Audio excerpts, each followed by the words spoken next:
元元霸，Dia 15 tahun. Ya, dia benar-benar hanya 15 tahun. Namun, jika Anda melihat tubuhnya, tidak ada yang akan membayangkan bahwa ia baru berusia 15 tahun. Tingginya 2 meter. Xiaoqi di kudanya sama tingginya dengan Xia Yuanba yang berdiri. Yuanba memiliki berat lebih dari 175 kg. Jumlah ini jelas tidak setinggi itu karena Yuanba gemuk, tetapi justru karena ototnya yang besar dan kuat. Otot-ototnya berkilau gelap dari logam dan menyiarkan kekuatannya yang menakjubkan. Kekuatan mendalamnya hanya rata-rata di tingkat keempat dari alam mendalam dasar. Tetapi kekuatan fisiknya adalah kekuatan yang harus diperhitungkan. Dia bisa bertarung setara dengan mereka yang berada di tingkat ke-6 dari dunia mendalam dasar. Xia Yuanba adalah sahabat Xiaoqi, satu-satunya sahabatnya.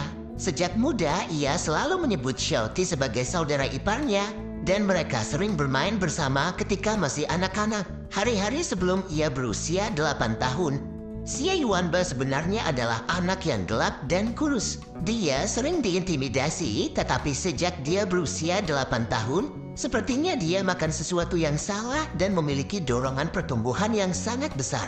Tinggi badan, berat badan, dan makannya melonjak dan peningkatan kekuatannya benar-benar menakjubkan. Sekarang pada usia 15, wajahnya belum sepenuhnya matang karena masih kekanak-kanakan. Tetapi ukuran tubuhnya itu adalah proporsi yang mengerikan. Setelah mendengar seruan Xiaoqi, Xia Yuanba menggosok kepalanya dengan malu. Ini bahkan saya tidak dapat menahannya.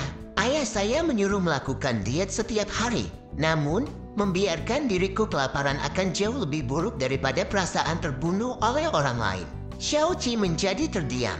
Pada saat itu, dia baru berusia 15 tahun.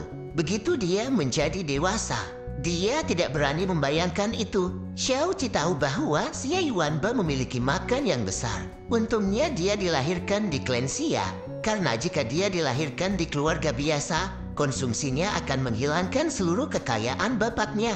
Hehe, ipar laki-laki, hari ini kamu akhirnya bisa menjadi saudara iparku. Senyum Xia Yuanba jujur karena dia dengan senang hati menantikan hari ini. Menurut pendapatnya, dengan saudara perempuan yang begitu kuat untuk seorang istri, tidak ada yang berani memandang rendah Xiaoqi. Cepat dan masuk. Kakakku sudah siap. Dia menampar kepalanya. Oh, aku akan membuka pintu. Setelah itu, Xia Yuanba berbalik ke arah pintu klan Xia. Prosesi datang di pintu masuk klan Xia. Di pintu, Xiaoqi melihat Xia Hongyi yang tersenyum. Dia dengan cepat turun dan berdiri di depan Xia Hongyi. Dia dengan hormat menyapa, "Paman Xia." "Haha, setelah sekian lama kamu masih memanggilku paman?" Xia Hongyi tertawa. Perawakannya tidak tinggi karena dia tampak seperti pria setenabaya.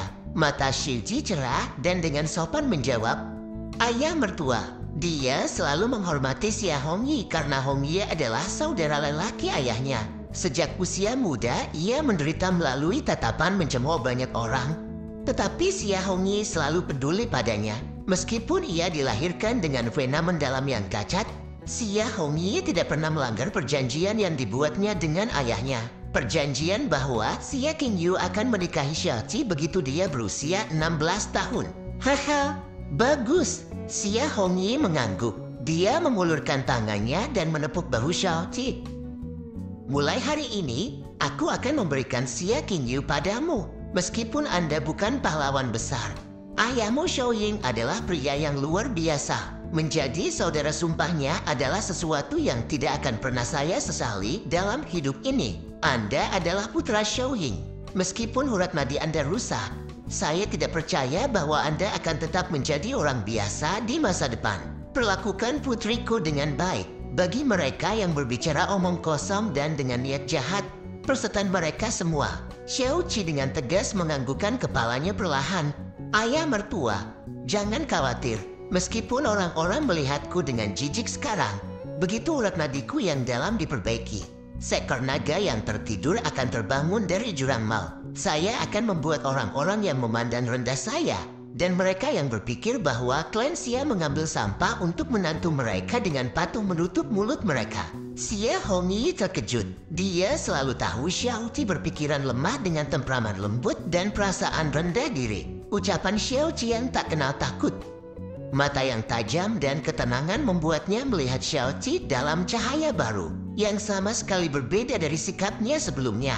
Bagus, Xia Hongyi mengangguk dan menepuk pundak Xiao Qi lagi. Aku tahu bahwa putra Xie Ying tidak akan menjadi anak biasa. Saya akan menunggu hari naga ini muncul. Baiklah sekarang, Qing Yue sedang menunggumu.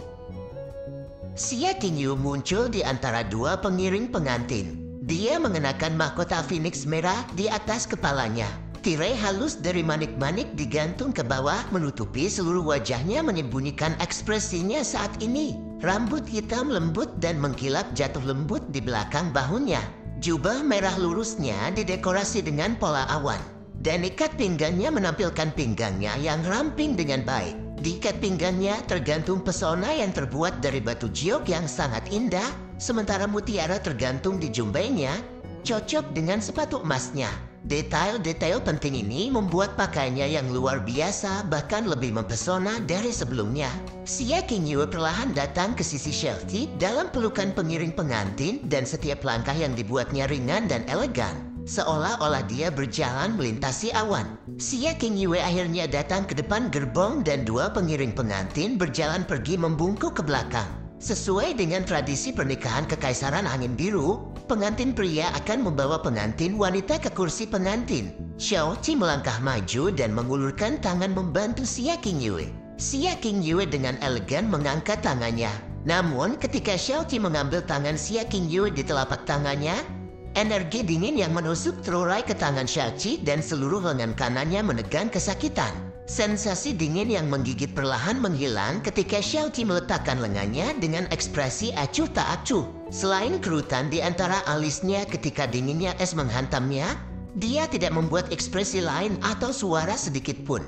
Xia Qing Yue dari manik-manik halus, kaget dan kemudian menjadi dingin sekali lagi. Xiao Qi duduk di atas kuda dan prosesi pernikahan berjalan. Tim pernikahan klan Xia mengikuti ke arah klan Xiao tak lama setelah itu. Setelah 1,5 jam, prosesi kembali ke pintu masuk utama klan Xiao. Perjalanan panjang ini mulus dan tenang, hingga mengecewakan orang-orang yang menantikan perkembangan drama apapun. Xiao Lai sudah berada di ambang pintu dan berdiri untuk menyambut tamu-tamu. Sedihnya, jumlah orang yang datang untuk Xiao Xi dapat dihitung dengan satu tangan. Sebagian besar tamu datang untuk Xiao Lai dan klan Xia.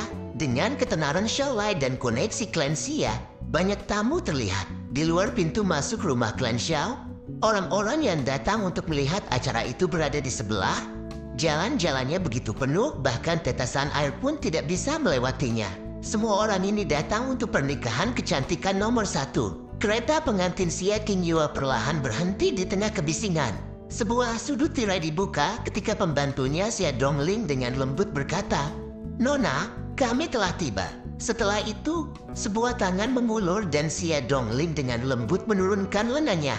Begitu dia keluar dari gerbong, suasana memekakan telinga tiba-tiba menjadi sunyi digantikan oleh napas dalam yang mengikuti satu demi satu. Sudah hampir siang. Sinar matahari yang lembut terpantul pada mahkota Phoenix-nya sementara jubahnya dengan indah berkilauan di atas angin membuat mata seseorang kabur jika terlihat terlalu panjang. Rambutnya dibungkus tinggi menjadi sanggul di atas kepalanya dan mahkota Phoenix yang membingkai kepalanya adalah rambut 4 lapis. Lapisan atas dihiasi dengan jepit rambut emas halus sementara bagian bawah memiliki beberapa ukiran Phoenix emas. Satin merah keemasan mahkota diperpanjang. Suara napas yang tak tertahankan saling tumpang tindih karena banyak orang yang menatap lurus ke depan tidak dapat kembali ke kenyataan. Itulah kekuatan karisma Xia Qing Yue. Karena ini semua terjadi tanpa memungkapkan wajahnya, berdasarkan aura dan posturnya saja. Dia masih tampak seperti peri yang keluar dari lukisan. Kecantikannya begitu besar sehingga tidak ada yang bisa mengalihkan pandangan darinya. Xia Dongling membungkus selempang sutra merah di sekitar tangan Xia Qing Yue. Ujung selempang diikat ke tangan Xiao Qi. Saat dia turun dari pelana, Xiao Qi tersenyum ketika dia berjalan untuk memimpin Xia Qing Yue menyeberang. Mereka melaju di ambang pintu klan Xiao dan melangkah langsung ke Ola. Ketika mereka masuk melalui pintu masuk utama klan Xiao, suara itu tidak mereda. Ekspresi Xiao Qi tidak berubah saat dia berjalan, tetapi dia secara alami ingin pernikahan berakhir sesegera mungkin. Ini adalah Ola tengah Xiao Clan untuk pertemuan penting. Satu-satunya orang yang diizinkan menggunakan tempat ini untuk pernikahan adalah pemimpin klan Xiao dan itu adalah tetua. Untuk pernikahan ini, ruangan tersebut mengalami transformasi skala besar. Sejauh yang bisa dilihat, pilar-pilar itu semua tertanam dengan topas kuning dan dindingnya dicat dengan naga yang dihiasi dengan mutiara berharga yang langka. Karpet merah menyebar di tengah-tengah Ola dalam garis lurus dan berhenti di tangga emas pendek. Cahaya keemasan halus memenuhi atmosfer, membuat Ola yang sudah didekorasi dengan indah ini lebih memesona. Klan Xiao tidak mau menginvestasikan uang sebanyak itu untuk Xiao Qi dan sebagian besar berasal dari klan Xia. Xia Hongyi bersedia menghabiskan sebanyak yang dibutuhkan untuk pernikahan putrinya yang tersayang. Xiao Lai dan Xia Hongyi duduk di kursi tertinggi Ola. Tersenyum terpampang di wajah mereka ketika mereka melihat Xiao Qi dan Xia Qingyu masuk. Di kedua sisi karpet merah ada 3 baris kursi cendana mawar. Semuanya sudah dipenuhi orang. Pemimpin klan Xiao, Tuan Xiaoyunai juga ada di sana bersama dengan 4 sesepuh klan Xiao lainnya. Ketika Xiao Qi berjalan dengan senyum bahagia, ekspresi mereka masih ada di permukaan, tetapi di lubuk hati mereka mencibir dengan jijik. Klan Xiao adalah klan yang mempraktikkan cara mendalam selama beberapa generasi. Memiliki Xiao Qi dengan vena mendalam yang cacat di klan adalah hal yang memalukan bagi klan Xiao. Jika dia bukan cucu dari penatua kelima, Xiao Lai, dia pasti sudah diusir. Dan jika bukan karena fakta bahwa dia akan menikahi putri terkenal dari klan Xia, tidak akan repot-repot muncul secara pribadi apalagi hadir. Mengenai Xiao Xi, jika mendengar namanya, mereka hanya bisa memikirkan kata sampah. Di benua langit yang mendalam, seseorang tidak pantas mendapatkan martabat jika tidak memiliki keterampilan untuk mendukungnya. Itu adalah kenyataan pahit dan kebenaran universal yang diikuti oleh banyak orang, bahkan terhadap anggota dari klan yang sama. Ekspresi wajah generasi Xiao yang lebih muda juga tidak konsisten. Mereka semua melihat King Yue dan mendustakan kegilaan mereka yang tak tertahankan. Saat mata mereka beralih ke Xiao Qi, mata mereka hampir meletus dengan rasa iri. Murid luar Xiao Clan selalu memandang rendah orang cacat ini dan tidak pernah dalam mimpinya berpikir bahwa dia benar-benar akan menikahi harta nomor 1 yang tak terjangkau. Orang yang bertanggung jawab atas pernikahan itu adalah manajer logistik Xiao De. Upacara pernikahan dimulai pada seruan suaranya. Pemimpin upacara pertama-tama memperkenalkan kedua mempelai dan kemudian membaca nama-nama dari daftar tamu terhormat yang telah datang berkunjung. Saat ia melanjutkan, ekspresi Xiao Qi tetap netral tetapi di dalam hatinya berbenturan. Apapun yang dikatakan oleh pemimpin upacara setelah itu adalah sesuatu yang tidak bisa didengar Xiao Qi karena dia berulang kali merenungkan masalah yang sebenarnya dia pedulikan. Perasaan aneh yang tiba-tiba dia rasakan pada Xia Clan ketika tangannya bertemu dengan tangan Xia Qingyu. Apakah itu semacam kekuatan yang mendalam? Tapi dia belum pernah mendengar kekuatan misterius. Bagi Xia Qingyu untuk mencapai level 10 alam mendalam dasar pada usia 16 benar-benar prestasi luar biasa. Tapi dia masih di titik terendah dari alam mendalam dasar ke-10. Bagaimana mungkin dia bisa melepaskan aura sedingin es yang benar-benar melumpuhkan seluruh lengannya? Apa kekuatan mistifikasi menakjubkan yang ditampilkan pada tingkat seperti itu? Atau apakah ini kekuatan tersembunyi dari Xia Qingyu yang telah mencapai tingkat 10 puncak alam mendalam dasar? Suara pemimpin upacara berhenti. Setelah jeda singkat, suaranya menjadi 8 oktav lebih tinggi. Hotmat, ke surga dan bumi. Pikiran Xiao Qi dengan cepat berputar saat dia melirik Xia Qingyu melalui sudut matanya sambil membungkuk ke arah pintu, ke langit dan bumi. Hormat untuk yang lebih tua. Kedua orang itu berbelok 180 derajat ke arah Xia Hongyi dan Xiao Lai yang duduk dan membungkuk. Xiao Lai dengan tegas mengangguk dan tersenyum penuh kasih pada Xiao Qi dan cucunya yang baru. Xia Hongyi juga tersenyum dan berseri-seri. Tukar hormat antara suami dan istri. Tubuh Xiao Qi berbalik ke arah Xia Qingyu dan pada saat yang sama Xia Qingyu juga berbalik menghadapnya. Tindakan cepat yang tidak menahan keraguan atau penundaan membuat semua anggota generasi muda klan Xiao mengepalkan gigi mereka yang mengecewakan mereka. Bahkan hingga saat ini, tidak ada perlawanan sama sekali dari Xia Qingyue. Kedua orang membungkuk dan ketika mereka berdua saling membungkuk, Xiaoqi melihat mata dingin mengintip melalui celah tirai manik-manik. Mata sedingin es itu mengungkapkan tidak ada jejak emosi. Biasanya pada saat-saat seperti ini, orang banyak akan bertepuk tangan antusias, tawa nyaring dan sorakan, tetapi hanya beberapa orang yang secara otentik bertepuk tangan untuk pasangan yang sudah menikah. Itu cukup aneh. Memang penatua kelima harus diberi selamat. Penatua pertama Xiaoli yang duduk di sebelah Xiao Yunhai berkata dengan sinis dalam kata-katanya, "Saya mengucapkan selamat kepada Anda dalam mewakili semua harapan baik kelima tetua." Bahkan penatua pertama Xiaoli yang duduk di sebelah Xiao Yunhai mendengar cemoohan sinis yang aneh dalam kata-katanya. Penatua kedua Xiao Bo tertawa dengan keanehan yang sama yang datang dari pemimpin klan Xiao sebelumnya dan perlahan melanjutkan. Penatua kelima mendapatkan cucu perempuan yang begitu berbakat telah menambah kemuliaan bagi klan Xiao. Sedangkan untuk klan Xia mendapatkan menantu seperti itu, haha, juga cukup dapat diterima. Selamat, suasana diolah segera mendingin. Jika seseorang bukan idiot, mereka akan dengan jelas mendengar ironi yang jelas dalam kata-kata selamat yang keluar dari mulut mereka. Ketika Xiao Ying masih hidup, posisi Xiao Lai di klan Xiao tidak ada duanya karena bahkan pemimpin klan Xiao pada saat itu sangat menghormati dia. Ada alasan yang jelas. Bakat Xiao Ying pada waktu itu memberinya potensi untuk menjadi salah satu ahli terkuat klan Xiao di masa depan. Di dunia ini yang menghormati mereka yang berkuasa. Sebagai ayah Xiao Ying, Xiao Lai sangat dihormati. Namun, setelah kematian Xiao Ying, satu-satunya cucu Xiao Lai dilahirkan dengan vena mendalam yang rusak. Meskipun dia adalah yang terkuat di kota awan terapung yang akan takut padanya, putranya sudah meninggal, cucunya cacat, dan ia tidak memiliki penerus lain. Posisinya di klan Xiao sekarang mengalami penurunan yang sangat besar. Xiao Lai tidak marah karena dia sudah terbiasa dengan permainan kata-kata sinis ini. Dengan senyum acuh tak acuh, dia berbicara, "Terima kasih semuanya datang secara pribadi hari ini. Pastikan untuk minum lebih dari beberapa cangkir anggur untuk merayakan acara ini. Aku sudah memberimu wajah dengan datang secara pribadi ke sini hari ini, jadi aku tidak butuh anggur. Cucu saya Xu Chengxi sekarang telah mencapai level 7 dari dunia mendalam dasar. Saya telah di sini selama beberapa waktu sekarang. Saya pribadi harus menstabilkannya," kata penatua ketiga saat dia berdiri. Chengxi sudah mencapai level 7 dari dunia mendalam dasar. Untuk menjadi memiliki kesuksesan seperti itu, masa depannya benar-benar tidak terbatas. Tidak heran Anda bersinar hari ini, itu pasti memuaskan. 4 tetua lainnya bangkit untuk memberi selamat kepadanya dengan ekspresi terkejut di wajah mereka.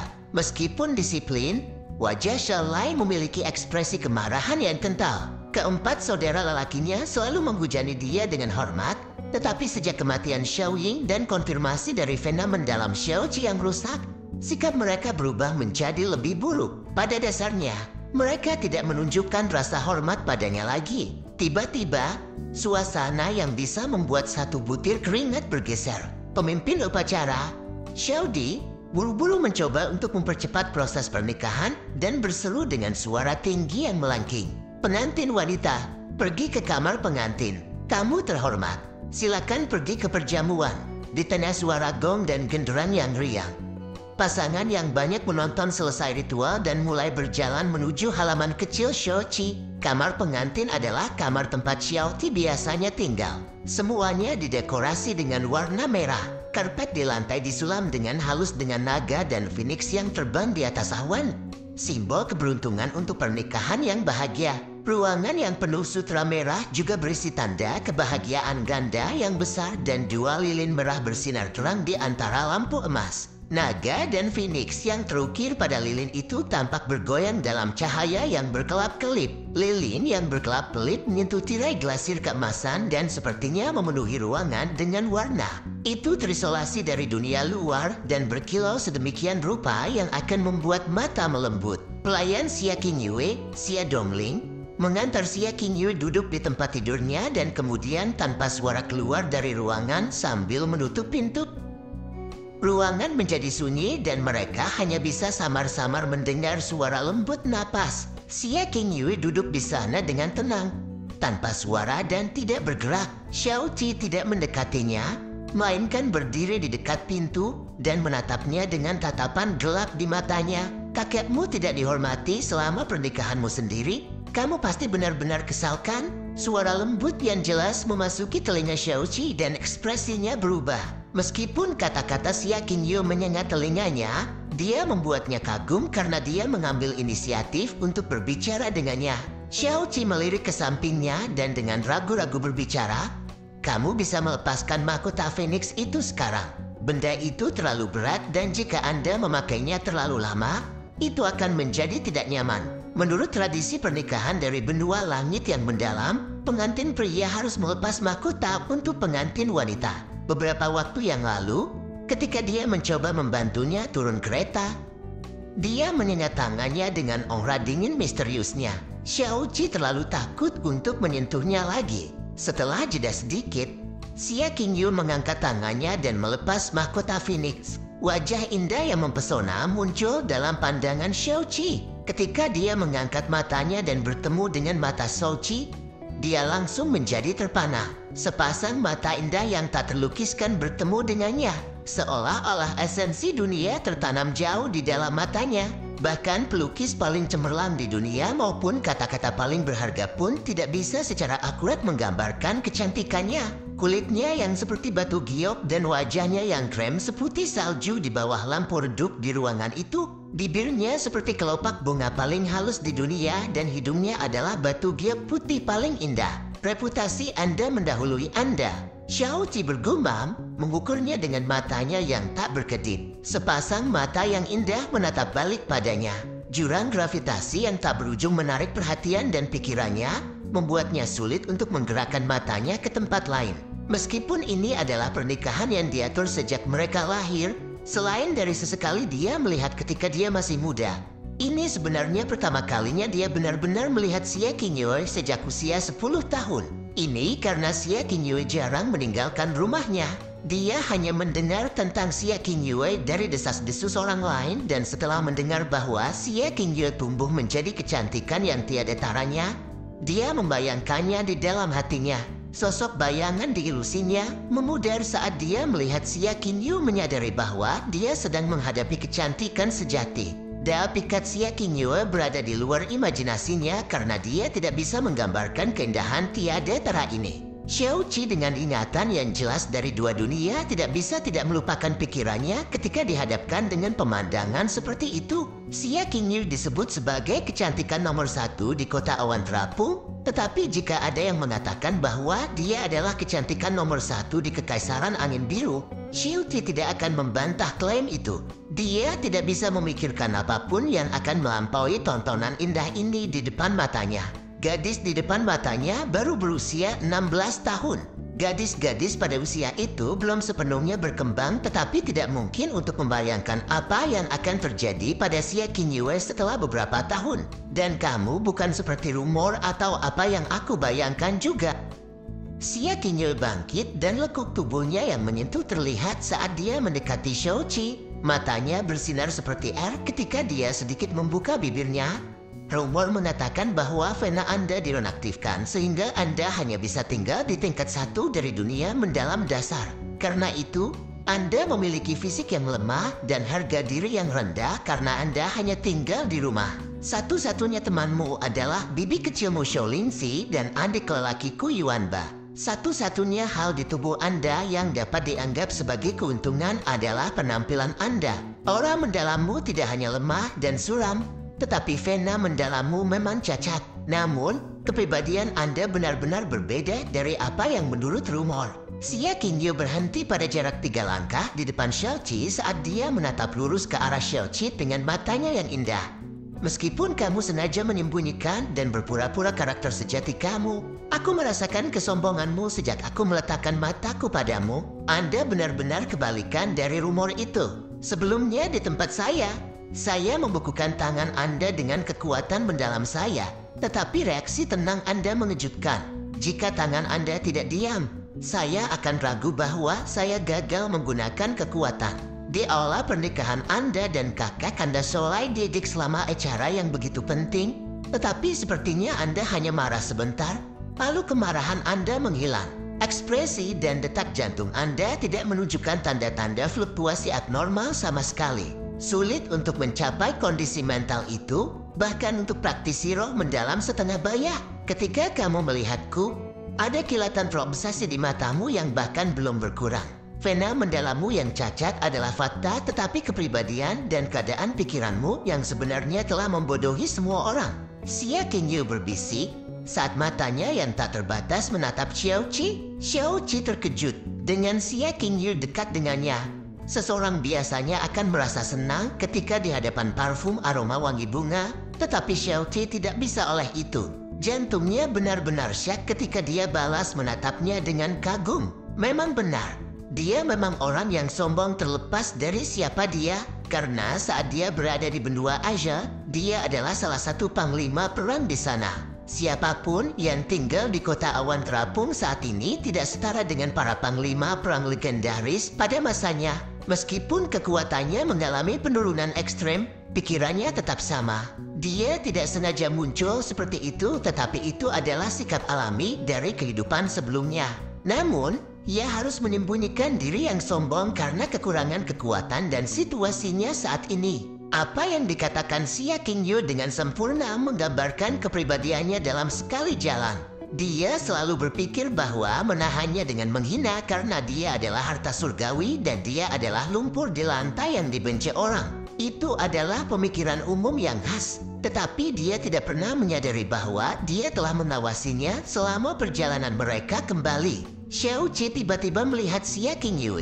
Dia menatap matanya yang sangat indah, mata jernih yang melihat melalui pikiran dan hatinya dalam detail halus cermat membuatnya terkejut.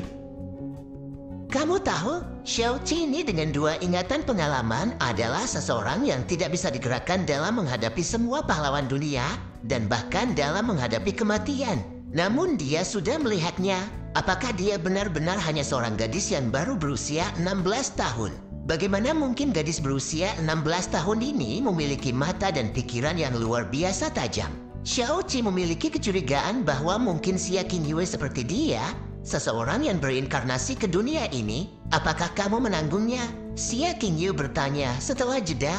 Bertahan, Xiao Qi mengeluarkan tawa yang tampaknya mencela diri sendiri.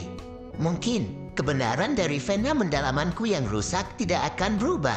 Di benua langit yang hebat, menjalani kehidupan dengan cadar mendalam yang cacat telah membuat orang-orang memandang rendah saya seperti sampah. Apakah ada perbedaan antara menyalahkan diri sendiri yang pengecut? Xiao Qi kemarin persis seperti yang dikatakan rumor tentang dirinya. Tidak peduli seberapa pintar Xia Qingyu, dia tidak bisa berpikir bahwa Xiao Qi hari ini akan memiliki memoris umur hidup. Temperamen dan kondisi mentalnya juga berubah seiring dengan itu. Mata indah Xia Qingyu menipit saat dia tiba-tiba mengangkat telapak tangannya yang seperti giok dan mengulurkan dua jari untuk menyentuh dadanya. Tiba-tiba, aura dingin tapi tidak sepenuhnya dingin mengenai dada Xiao Qi dan menyebar ke seluruh tubuhnya.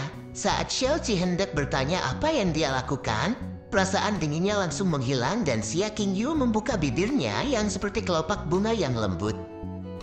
Vena mendalammu memang cacat, tetapi itu bukan kelainan bawaan sejak lahir. Kamu mungkin diserang ketika kamu masih sangat muda dan seseorang langsung menghancurkan vena mendalammu. Sudah hancur, Xiao Qi mengerutkan kening. Sejak dia masih kecil, kakeknya dan semua orang semua mengatakan bahwa dia dilahirkan dengan vena mendalam yang rusak. Dia bahkan percaya bahwa dirinya sendiri ketika dia mendapatkan ingatannya termasuk penguasaan semua buku medis selama hidupnya. Tapi Xia Qingyu mengatakan dia tidak dilahirkan dengan kerusakan mendalam vena tetapi justru dirusak oleh kekuatan eksternal. Sebenarnya, tidak ada seorang pun di klan Xiao yang bisa melihat kedok ini. Xia Qingyu hanya menatapnya dalam beberapa napas waktu dan baginya, fakta itu sejelas kristal. Wanita ini, iya nih. Xiao Qingyu mengerutkan alisnya dan dengan lembut berkata, itu sangat rusak selama masa kecilmu dan keluargamu tidak menyadarinya. Karena itu, tidak pernah diperbaiki dan sekarang vena mendalam yang rusak telah sepenuhnya terbentuk menjadi keadaan cacat dan kehilangan semua harapan perbaikan. Xie Qingyu mengatakan pernyataan terakhir itu dengan penuh keyakinan. Jika vena mendalam orang dewasa menjadi rusak, kekuatan mereka akan bocor, tetapi ada berbagai metode untuk memperbaikinya. Namun, jika vena mendalam pecah pada tahap awal masa bayi, pertumbuhan vena akan mulai dari fondasi yang buruk dan hanya akan menjadi lebih buruk. Pada usia Xiaoqi, vena sudah menjadi buruk sehingga tidak mungkin diperbaiki kembali normal. Ekspresi Xiaoqi tidak berubah dan hanya berkata, "Itu mungkin belum tentu benar." Xie Qingyu dengan lembut memiringkan kepalanya untuk meliriknya. "Sepertinya Anda selalu memiliki gagasan untuk memperbaiki vena mendalam Anda." "Aku pasti akan memperbaikinya," Xiaoqi berkata. Xie Qingyu menatapnya dalam-dalam. Dia tidak hanya melihat rasa percaya diri dan kesombongan, tetapi juga lapisan dingin yang dalam di matanya. Dia menghela nafas dan berkata dengan lembut, "Benua langit yang mendalam adalah tempat yang besar dengan banyak orang berbakat. Mungkin memang ada seseorang yang dapat memperbaiki pembuluh darahmu yang rusak. Seharusnya saya tidak mengatakan apa yang saya katakan sebelumnya dengan penegasan seperti itu. Anda bisa menganggapnya sebagai ketidaktahuan saya." Dalam beberapa kata itu, kesan Xiaoqi tentang dirinya membaik secara dramatis. Dia ragu-ragu, lalu bertanya, "Kekuatan dingin yang Anda gunakan sebelumnya, apa itu?" "Saya belum pernah mendengar ada orang di kota awan terapung dengan keterampilan itu." "Tuanmu bukan orang dari kota awan terapung, benar kan?" "Tentu saja. Terserah Anda apakah Anda ingin memberitahu saya atau tidak." Xie Qingyu terdiam untuk sementara waktu dan tepat ketika Xiaoqi berpikir dia tidak akan menjawab, dia dengan tenang menjawab, "Seni awan beku." "Seni awan beku." Xiaoqi sedikit menggigil pada nama itu saat dia merasakan rasa keakraban yang samar. Ketika dia tiba-tiba ingat nama konsep itu, pucat dan kata-katanya keluar dari mulutnya. "Awan beku Asgard." Xie Qingyu memiringkan kepalanya yang cantik dan menatap Xiaoqi dengan ekspresi terkejut. Ketika dia berteriak "Awan beku Asgard", Xiaoqi sudah kehilangan ketenangannya, tetapi di matanya, dia masih terlalu tenang. Bahkan jika penguasa kota awan terapung mendengar nama itu, tubuhnya akan melemah dan kakinya akan gemetar ketakutan. Dia dengan ringan berkata, "Guruku memang dari awan beku Asgard, jadi aku bisa dianggap sebagai murid." Fakta ini, satu-satunya orang di kota awan terapung yang mengetahui hal itu adalah ayahku. Anda sekarang yang kedua. Saya beritahu Anda ini, karena kamu adalah suamiku sekarang dan ini yang paling mendasar dari rasa hormatku padamu. Detak jantung Xiaoqi tidak bisa tenang. Kata-kata awan beku Asgard meledak ke dalam hatinya seperti bom besar. Karena itu adalah yang paling kuat dari 4 sekte utama Kekaisaran Angin Biru dan juga Tanah Suci selama bertahun-tahun. Bahkan bangsawan Kekaisaran Angin Biru harus menyembah keberadaan transenden mereka setiap tahun. Villa Pedang Surgawi, Asgard Awan Beku, Klan Xie, klan surga yang terbakar. Dari 7 negara di benua langit yang mendalam, Kekaisaran Angin Biru saat ini adalah yang terkecil. Meskipun mereka memiliki kekuatan terendah, mereka tidak pernah dianeksasi oleh negara lain. Sebagian besar alasan itu karena 4 sekte utama. Tidak ada keraguan tentang kekuatan keempat sekte utama itu. Proses di mana mereka merekrut murid sangat ketat dan tidak peduli tentang latar belakang dalam pilihan mereka. Hal terpenting yang diinginkan pada akhirnya adalah bakat. Semua orang yang tinggal di Kekaisaran Angin Biru bermimpi dan bercita-cita untuk kekayaan besar semacam itu. Jika Anda masuk ke salah satu sekte utama ini, bahkan murid rendah akan membawa kehormatan dan kemakmuran bagi keluarga mereka. Bahkan akan menjadi tamu kehormatan di pengadilan. Tidak ada seorang pun dari kota awan terapung kecil ini yang pernah mendengar ada yang masuk ke salah satu sekte besar itu dan tidak ada yang berani memimpikannya. Jika Xiaoqi sebelumnya mendengar nama-nama dari 4 sekte utama, itu akan seperti mendengar keberadaan kerajaan langit surgawi. Dia tidak akan pernah berharap tersentuh oleh kata-kata itu. Tetapi dia tidak berharap bahwa istri yang baru saja dinikahinya adalah salah satu murid dari sekte peringkat teratas di belakang Villa Pedang Surgawi, Asgard Awan Beku. Xiaoqi dengan cepat menenangkan dirinya dan bertanya, "Karena kamu adalah salah satu murid Asgard Awan Beku, mengapa keluargamu tidak mengungkapkannya kepada publik dengan identitas Anda? Clancy dapat dengan bebas berjalan kemana saja dan tidak ada yang berani menyinggung. Semua orang kaya, termasuk klan utama kota, akan berusaha mendapatkan bantuan dari Anda. Pertumbuhan Clancy Anda juga akan berkembang dengan pesat. Karena kamu. Xia Qingyu menjawab, karena aku. Xiao Qi diam. 3 kata itu mengingatkannya mengapa. Aku menikahimu dengan identitas seorang gadis dari klan Xia dan seluruh kota sedang gempar. Jika aku menikahimu dengan status murid Asgard Awan Beku, tidak hanya kota kecil ini yang akan gempar. Tidak peduli apa. Akan ada banyak konsekuensi yang tidak terduga antara Anda dan klan Xia saya. Lagi pula, perbedaan antara Anda dan saya terlalu besar. Xiao Qingyu berkata dengan suara ringan dengan mata jernih. Xiao Qi pelan-pelan menghela nafas. Lalu mengapa kamu menikahiku? Kamu tahu persis mengapa? Hidupku diselamatkan Paman Xiaoying. Saya adalah alasan mengapa dia meninggal selama upaya pembunuhan. Sejak saya lahir, ayah saya mengatur pernikahan di antara kami untuk membalas kebaikan Paman Xiaoying. Walaupun itu adalah janji ayahku, aku tidak punya alasan untuk tidak menaati dia dan karenanya aku tidak punya alasan untuk tidak menikahimu. Xia Qingyu mengangkat matanya yang dingin. Alasan mengapa saya mengatakan kepada Anda bahwa saya milik Asgard Awan Beku adalah untuk memberitahu Anda bahwa saya berlatih seni awan beku. Hati saya harus seperti awan beku. Asgard Awan Beku hanya menerima wanita dan mereka harus murni dan tidak terkontaminasi seumur hidup. Meskipun aku menikahimu, aku tidak bisa mencintai siapapun dalam hidup ini. Anda harus memahami komitmen saya. Bahkan jika kamu bukan murid Asgard Awan Beku, aku tidak berpikir kamu akan jatuh cinta padaku. Xiao Qi berkata dengan senyum. Xia Qingyu perlahan menggelengkan kepalanya. Mungkin Anda salah paham. Aku tidak pernah membencimu dan tidak pernah meremehkanmu. Guru saya telah mengatakan berkali-kali bahwa orang-orang dari tingkat yang lebih tinggi tidak boleh mengabaikan orang lain atau meremehkan mereka.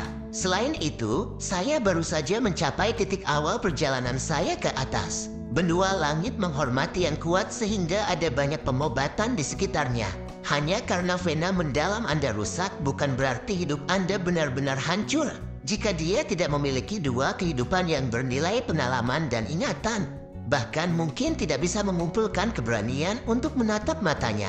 Terima kasih telah memberitahuku ini, kata Xiao Qi sambil menghela nafas. Matanya kemudian menjadi fokus ketika suaranya berubah. Lalu, dapatkah Anda memberitahu saya tingkat kekuatan mendalam Anda saat ini? Memasuki tingkat ke-10 alam mendalam pada usia 16 adalah bakat yang cukup luar biasa untuk menggerakkan seluruh kota ini. Namun, Chelsea tidak percaya bahwa Xia Qingyu hanya pada tingkat ke-10. Karena tingkat bakat yang tak tertandingi ini seharusnya tidak menarik perhatian orang-orang dari Asgard Awan Beku. Xia Qingyu menjadi diam dan tidak menjawab pertanyaan tiba-tiba Xiao Qi. Namun, kesunyiannya menunjukkan bahwa kekuatannya lebih tinggi dari tingkat ke-10 alam mendalam dasar. Kamu harus pergi bersulam. Xia Qingyu perlahan menjawab dengan kilatan di matanya. Ketika suaranya jatuh, suara langkah kaki pelan datang dari luar pintu. Suara lembut Xiao Hong datang dari pintu. Tuan muda, sudah waktunya bagi Anda untuk memusulkan roti panggang.